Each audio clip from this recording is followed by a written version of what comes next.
it seemed to be fairly easy for us to speak the language, but the interesting thing about speaking the English language was in a village you have an accent.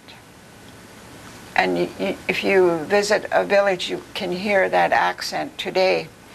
And I didn't realize that I had this, but when I went to visit my cousins in Juneau, they thought I was pretty funny in the way I said certain words.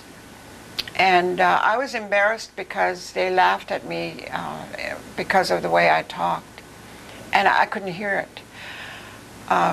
So when I went back to my village, the only real contact we had with white people was the missionaries, because they liked to come to our home and have tea and just sit and visit. I would crawl under the table and I would listen to everything they said.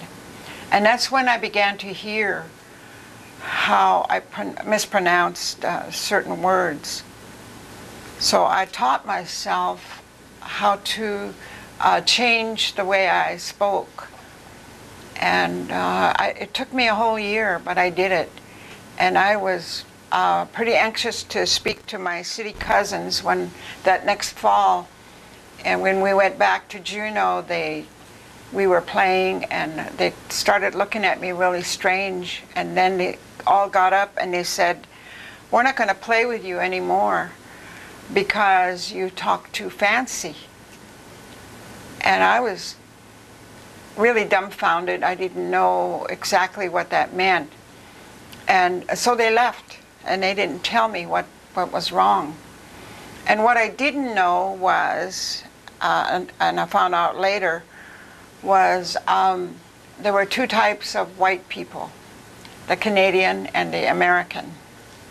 And the English I learned were from the Canadian missionaries.